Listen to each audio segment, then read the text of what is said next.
All right. So if you haven't known and you go ahead and jump on good old YouTubes and just search up HS Star, Honkai Star Rail Power Creep, you'll see a lot of people discussing at various points in the game's lifespan about power creep. But today we're gonna have like actual like statistical evidence to show that yes, it is a very real thing, and yes, it does get worse. So obviously, I have the full lineup of characters right here, and we'll go ahead and discuss. Obviously, Rappa is not like they don't have the actual statistical stats to show you. But just know based off of even if you look up some videos about her gameplay and like like E6, S0, S1, whatever, you'll see that she does a boatload of damage. So you can see up here I have all or not all, but I have some characters in various stages of the game's lifespan. Obviously at the very beginning, I have Blade and Ibiter Lune, and keep in mind for some characters, weirdly they have different layouts. They don't really stay concrete all the way through. But obviously, Blade in the very beginning, he was battling with Zila as like the top DPS character in the game.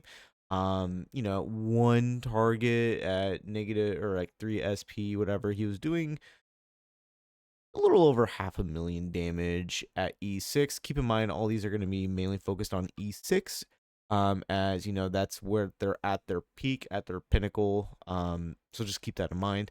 Against 3 targets, he was doing 1.1 million, which is very, very good. Then we jump up another little boost right here to Imbiber Lune. And single target, he was doing a little over 1 million damage. Obviously, that's with his, main enhanced skill. Keep that in mind. And then 3 targets, he almost was doing 2 million damage. So obviously a huge step up from Blade in the early stages. And Bybert Lune was still in the early stages, but we're getting up there. We jump over to Jinglu, and while her single target isn't as strong as in Bybert Lune, as you can see, he's doing over 200,000 more damage and nearly 2 million with his multi-target. Jinglu is still doing a little bit less damage. So, it is what it is. Power creep at this point wasn't really there. And, it's well, you mean you just saw. So power creep here is still not really necessarily like a major thing because you could still get away with running Blade at a given point. Now, obviously, we jump up. I moved Jade over, but I guess we'll just talk about her. We have single target, not even cracking 1 million. 3 targets, she's doing 2 million damage. So that's already more than Bibiter Lune. Not by a lot, I want to note, not by a lot. However, because she's an erudition unit and because she's able to attack more targets, you don't want to necessarily focus on the single target because you're going to be running her mainly in pure fiction, which is up to 5 enemies. So we really need to look at 3 targets to 5 targets. Almost 4 million damage to all 5 targets. That's stupid. So now we're really going to start seeing that huge jump up.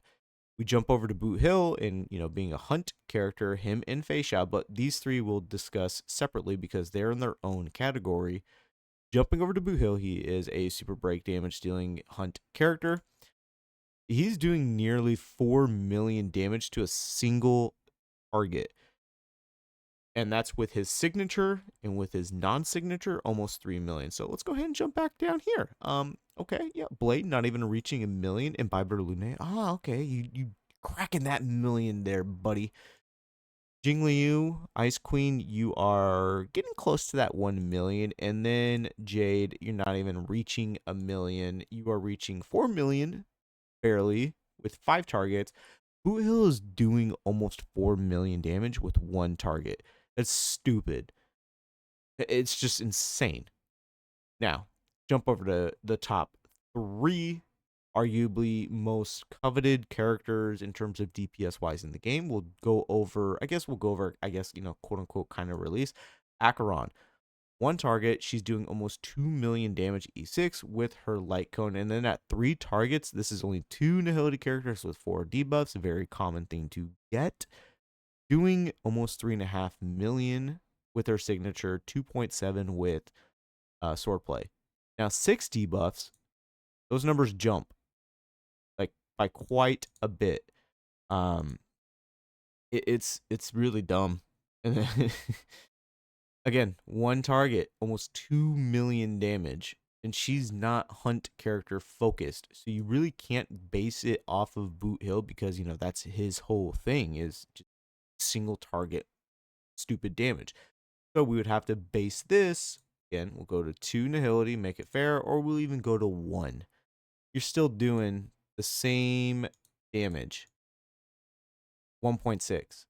In Bibiter Lune, you're almost getting outclassed with Acron with her single target to your 3 targets. And then Jinglu, yeah, okay, you're out. Blade, yeah, you're out. Jade, 3 targets. Barely over 2 million. Acron is like pushing it. Now we jump over to Fei Xiao. Again, a hunt character focused on single target damage.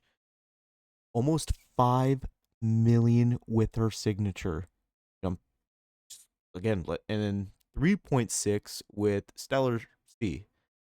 Jump back to Boot Hill. Do you not see the power creep? I mean, we should have done Firefly first, but do you not see the power creep already? Just raw damage. Boot Hill, max capability, almost 4 million. Fei Xiao, max capability, almost 5 million. It's. I mean, we'll discuss Firefly because this is just dumb. Like this is dumb. So right here, the top one is with super break, and then the purple is without. So obviously, you know, super break is a huge component. But if you are running, again, this is ideally, you know, maxed everything. So you're running the most ideal team. One target, 5.3 million damage. 5.3. Anybody coming close? No, not you. Not you. Kind of. Not you. Jade, 5 targets. Not you. We even go over here. Who should we pull up? Let's go ahead and grab, I guess, Argenti. See what you got here, bud. Calculations. 3 targets. You're not even cracking 1 million. Okay. You're a waste. Bring you in. What's up, bud? What you got? 3 targets? Not even 1 million.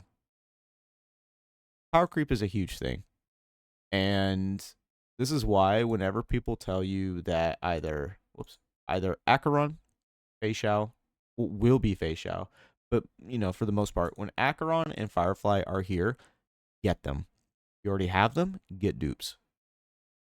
Ideally with Acron, E2 is really where you start to see like the power jump significantly in terms of, you know, what it provides for her kit. Firefly, we can jump down here. Again, E2. Huge jump up. So that's really where you start to see the massive damage capability. And this is not even with her signature light cone. Keep that in mind. Acron obviously showing the signature. Fei Xiao showing the signature. This is just mainly with Super Break and the Harmony MC.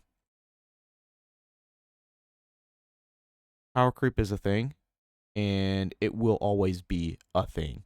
Now, will I talk about power creep with Harmony characters? Absolutely, because we're going to be getting more. But but power creep in terms of raw DPS is a freaking thing, and it's here to stay, and it's not going to go away, and it's just going to get more and more obvious as time goes on. You know, we have the big 3 at the moment in Acron, Fei Xiao, Firefly.